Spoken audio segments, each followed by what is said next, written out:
Get a pad and pencil and take notes. Be sure to save your notes and your worksheets, showing that you have completed the Life of Christ series. And now our professor, Dr. Ward Williams. We now come back to the evening ceremony, which will be the lighting of the lamp in the 12th verse of John.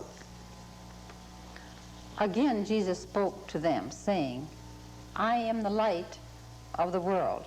He who follows me will not walk in darkness, but will have the light of life.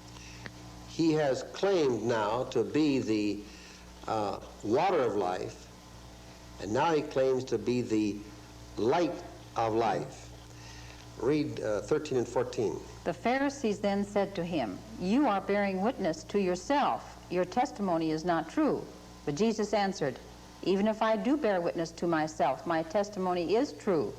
For I know whence I have come and whither I am going. But you do not know whence I come or whither I am going. Now this is a picking up of the reference we had earlier when we said that the people said, this man is from Galilee and the Messiah must come from Bethlehem and be a descendant of David. Jesus said, you are judging me on the supposed basis that I cannot be the Messiah since, as you say, I come from Galilee. But he is saying, really, I not only do not come from Galilee, I really do not come from Bethlehem. I actually come from heaven. And you don't know where I'm coming from, and you don't know where I'm going to. And you can't go where I'm going because you judge according to the flesh. And then as he has dealt with this woman, I judge no one at the present time. But he said, if I did, I would still be a true judge. Because in your law it's written that two can bear witness, and I and my Father are one. And we agree on what we say. And verse 18, during the lamp lighting ceremony in the evening, which commemorated the pillar of fire which led the children of Israel during their 40 years in the wilderness, we had reached the point where Jesus had said in verse 18, I bear witness to myself, and the Father who sent me bears witness to me. And now in verse 19, we have the echo of an old scandal. You recall, of course, that when Mary had been selected to be the mother of the coming Messiah, that the angel had explained to her that she was to be the mother of the Messiah, and Mary replied, how can this happen to me, since I have never been with a man and have no husband? It was explained to her that this would be the result of a supernatural act in which the Spirit of God would overshadow her, and that which would be born of her would be called the Holy One of God. When it became apparent she was going to have a child, the older man that she was engaged to, Joseph, decided to put her away privately rather than make her a public example. And only a vision from God prevented him from divorcing her. He was told to marry her because that which was going to be her son was going to be the deliverer of Israel. And so he married her and became her protector until the time that Jesus was born. These private details, of course, are not known back in the village. To keep her away from the scandalous tongues of the local gossips, Joseph has taken her down to Bethlehem, where Jesus is born. And after Herod died, or before Herod died, they fled into Egypt to save the child's life. And they came back again, expecting to make their home in Bethlehem.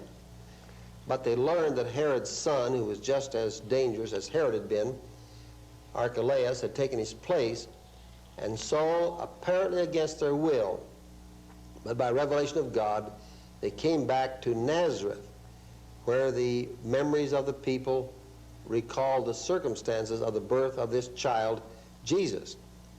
And we're going to find that this question about who is the father of Jesus and whether or not he was illegitimate is going to be thrown in his face here. And so the Jews, when Jesus talks about his father, they say, "Where's your father?"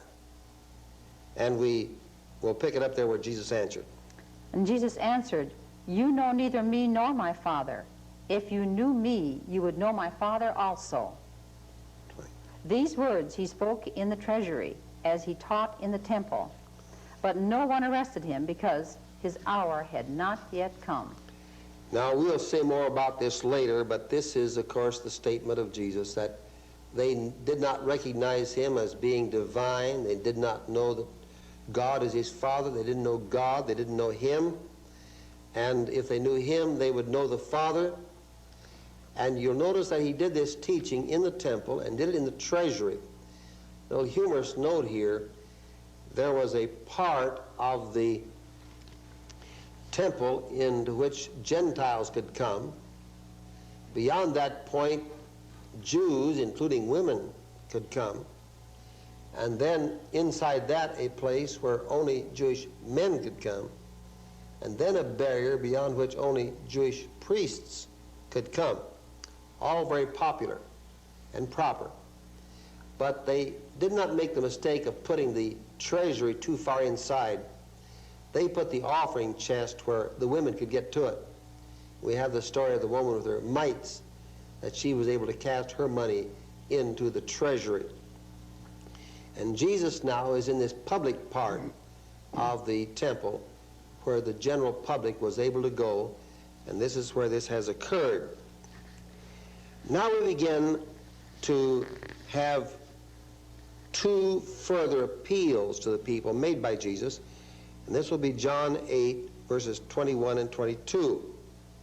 Again he said to them, "I go away, and you will seek me, and die in your sin. Where I am going, you cannot come." Then said the Jews, "Will he kill himself, since he says, 'Where I am going, you cannot come'?" And he said to them, "You are from below, I am from above. You are of this world, I am not of this world.